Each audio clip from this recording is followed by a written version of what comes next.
হচ্ছে কি স্ট্রাকচার মেকানিক্সের নবম নম্বর অধ্যায়, এটা শিয়ার ফোর্স বেন্ডিং মোমেন্ট ডায়াগ্রামের অধ্যায় করব। হ্যাঁ, shear force bending moment diagram, এই ডায়াগ্রামটা সবথেকে মোস্ট ইম্পর্টেন্ট অধ্যায় আছে। এই হচ্ছে একটা পরীক্ষায় আমাদের পরীক্ষা প্রশ্নটা আসেই পারবে। এই মোস্ট ইম্পর্টেন্ট প্রশ্ন আছে বিম কত প্রকার, বিম কত প্রকার চিত্র সহ বর্ণনা করে একটা প্রশ্ন বারবারই আমাদের পরীক্ষায় আসে। আমরা জানবো বিম কত প্রকার। বিম কত প্রকার যার আগে আমরা জানি বিমটা হচ্ছে এটা কি। বিমটা হচ্ছে একটা আনুভূমিক কাঠামো যা এক বা একাধিক পিলার, কলাম অথবা খুঁটির উপর অবস্থান করে লোডটা কি করে স্থানান্তর করে, কলাম বা খুঁটিতে লোড স্থানান্তর করে। বিমটা কি আনুভূমিক কাঠামো। বিম হচ্ছে কত প্রকার? টোটাল 5 প্রকার। বিম কয় প্রকার? 5 প্রকার। আমরা জানি বিম 5 প্রকার। বিম নিয়ে আমরা আজকে আলোচনা করব। তো প্রথমে জানি আমরা সিম্পলি সাপোর্টেড বিম, সিম্পলি সাপোর্টেড বিম বা সাধারণভাবে স্থাপিত বিম। আরেকটা জানি আমরা ক্যান্টিলিভার বিম, আরেকটা জানি কি ওভারহ্যাঙ্গিং বিম বা ঝুলন্ত বিম, আরেকটা জানি ফিক্সড বিম বা আবদ্ধ বিম, আর হচ্ছে কি ধারাবাহিক বিম বা কন্টিনিউয়াস বিম। এই বিমের চিত্রগুলো দেখবো, আমরা সংজ্ঞাগুলো দেখবো। তারপর প্রথমে কি সিম্পলি সাপোর্টেড বিম। এক নম্বর কি বলছিলাম আমরা? সিম্পলি সাপোর্টেড বিম বা সাধারণভাবে স্থাপিত বিম। তা সিম্পলি সাপোর্টেড বিম কাকে বলে? দেখো, দুই প্রান্তে মুক্ত অবস্থায় কি আছে? দুইটি কলাম বা সাপোর্টের উপর অবস্থান করতে হবে। কি মুক্ত অবস্থায় দুইটি সাপোর্টের উপর যদি কোনো বিম অবস্থান করে তাই কি বলা হয়? সিম্পলি সাপোর্টেড বিম বা সাধারণভাবে স্থাপিত বিম বলা হয়। তাহলে আমরা প্রথমে বুঝলাম কি বললাম? অর্থাৎ কোনো বিম মুক্ত অবস্থায় যদি কোনো সাপোর্টের উপর অবস্থান করে তাকে বলা হয় কি সিম্পলি সাপোর্টেড বিম বা সাধারণভাবে স্থাপিত বিম। দুই নম্বর বিম আসছে কি আমরা ক্যান্টিলিভার বিম। ক্যান্টিলিভার বিমটা কি? এক প্রান্তে আবদ্ধ এবং অপর প্রান্তে কি থাকে? মুক্ত থাকে। আর এই প্রান্তটা কি থাকে? আটকানো আছে, ফিক্সড। এই প্রান্তটা কি করা আছে? আবদ্ধ আছে। এই প্রান্তটা কি? মুক্ত। আর এক প্রান্তে আবদ্ধ এবং অপর প্রান্তে মুক্ত থাকে সেটাকে বলা হয় কি ক্যান্টিলিভার বিম। তাহলে সেটাকে আমরা কি বলি? ক্যান্টিলিভার বিম। তাহলে দুই নম্বর বিম শেষ।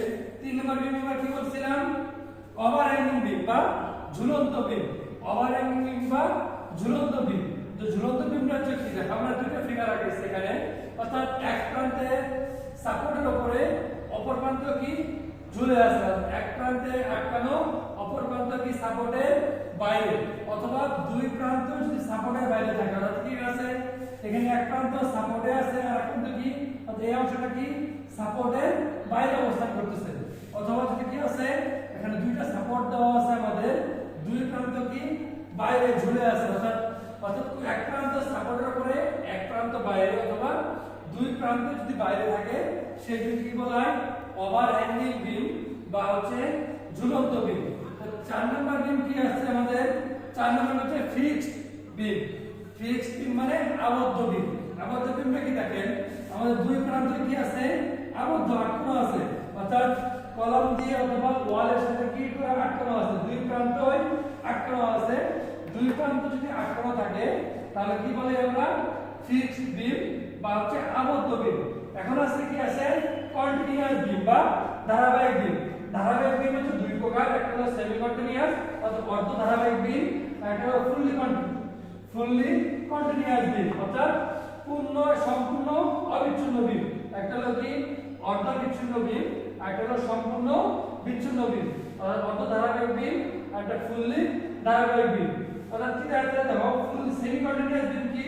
অর্থাৎ কোন বিম যদি তিনটা সাপোর্টের উপর থাকে, কয়টা সাপোর্ট? তিনটা সাপোর্ট। এখানে একটা সাপোর্ট দেওয়া আছে, এখানে একটা সাপোর্ট, এখানে একটা সাপোর্ট দেওয়া আছে। কোন বিম যদি তিনটি সাপোর্টের উপর অবস্থান করে তাকে আমরা বলি সেমি কন্টিনিউয়াস বিম বা অর্ধ ধারাবাহিক বিম। আর যদি কোন বিম যদি তিনের অধিক সাপোর্টে থাকে, কতর অধিক? তিনের অধিক। অর্থাৎ এখানে কয়টা সাপোর্ট আছে? চারটা আছে। অর্থাৎ তিনের অধিক কোন সাপোর্টের উপর অবস্থান করে তাকে বলা হয় কি ফুললি কন্টিনিউয়াস বিম বা সম্পূর্ণ বিচ্ছিন্ন বিম। ফুললি কন্টিনিউয়াস বিম বা সম্পূর্ণ বিচ্ছিন্ন বিম। তাহলে আমরা বুঝতে পারলাম এই পাঁচটা বিম আছে। তাহলে আমরা আবার দেখি পাঁচটা বিম কি কি? একটা সিম্পলি সাপোর্টেড বিম বা সাধারণভাবে স্থাপিত বিম, একটা ক্যান্টিলিভার বিম, একটা ওভারহ্যাঙ্গিং বিম বা ঝুলন্ত বিম, ফিক্সড বিম বা আবদ্ধ বিম, আর একটা হচ্ছে কি কন্টিনিউয়াস বিম বা ধারাবাহিক বিম। ধারাবাহিক বিম কয় প্রকার? দুই প্রকার। একটা সেমি কন্টিনিউয়াস, একটা ফুললি কন্টিনিউয়াস, সেমি কন্টিনিউয়াস হলে অর্ধ ধারাবাহিক বীম, আর হচ্ছে কি ফুললি কন্টিনিউয়াস হলে সম্পূর্ণ বিচ্ছিন্ন বীম। আশা করি তোমরা বুঝতে পারছো। আমাদের আজকের মতো এই পর্যন্তই, দেখা হবে নেক্সট ক্লাসে। সে পর্যন্ত ভালো থাকো, সকলকে ধন্যবাদ।